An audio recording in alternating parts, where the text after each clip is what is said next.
Shalom jemaat yang terkasih di dalam Tuhan Yesus Kristus. Penuntun Saat Teduh Gereja Kristen Jakarta, Sabtu 11 Maret 2023. Kita ini buatan Allah. Efesus 2 ayat 1 sampai ayat yang ke-10. Kamu dahulu sudah mati karena pelanggaran-pelanggaran dan dosa-dosamu. Kamu hidup di dalamnya karena kamu mengikuti jalan dunia ini, karena kamu menaati penguasa kerajaan angkasa, yaitu roh yang sekarang sedang bekerja di antara orang-orang durhaka.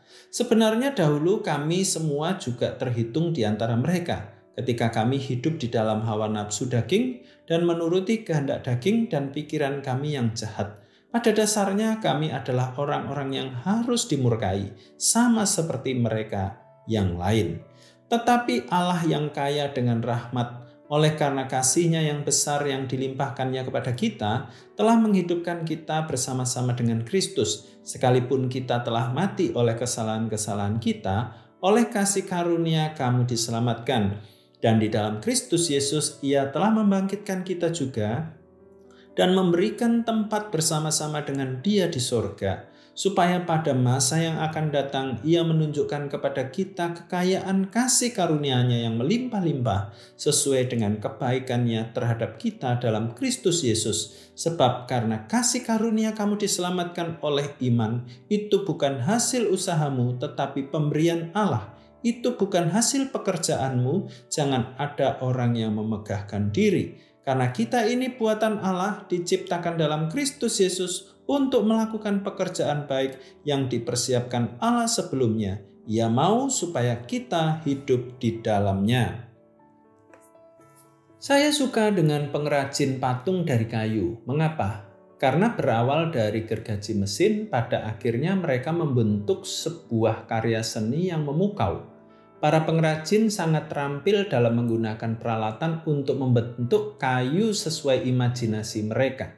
Hasil karya mereka sangat dikagumi orang banyak.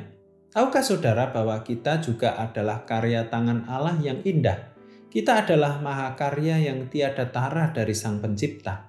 Ia telah memberi kita kemampuan penuh untuk melakukan pekerjaan baik yang telah Ia persiapkan di dalam natur kita yang baru.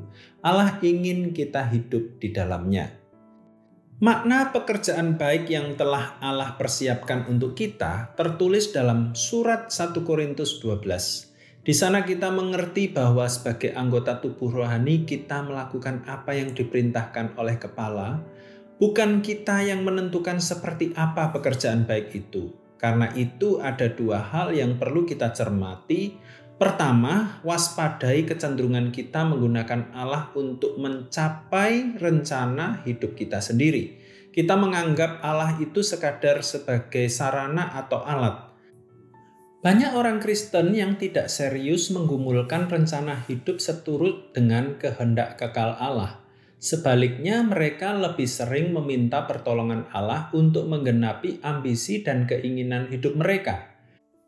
David Platt berkata, kita puas menerima kekristenan yang berputar-putar pada keinginan diri sendiri, padahal pesan utama dari kekristenan sebenarnya adalah tentang mengabaikan kepentingan diri sendiri. Banyak orang Kristen telah menentukan kekayaan, kesuksesan, dan kenyamanan hidup sebagai tujuan hidup mereka. Kemudian tanpa rasa malu meminta Allah untuk merealisasikan hal tersebut. Allah bukannya dikasihi, tetapi dimanipulasi. Kedua adalah bahwa Anda sendiri harus selalu siap sedia. Anda perlu mempunyai kerinduan untuk hidup di dalamnya. Bila Anda tidak menjadikan diri Anda tersedia bagi Tuhan, maka tidak ada yang akan terjadi. Kesediaan melakukan pekerjaan baik melibatkan pengorbanan baik dari segi waktu maupun perasaan. Pekerjaan baik yang telah Allah persiapkan untuk kita akan menghasilkan buah.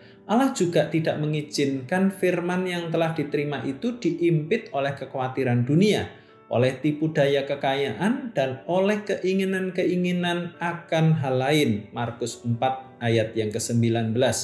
Allah ingin agar kita menjadi orang yang berakar kuat dan menghasilkan buah bagi kemuliaan Bapa.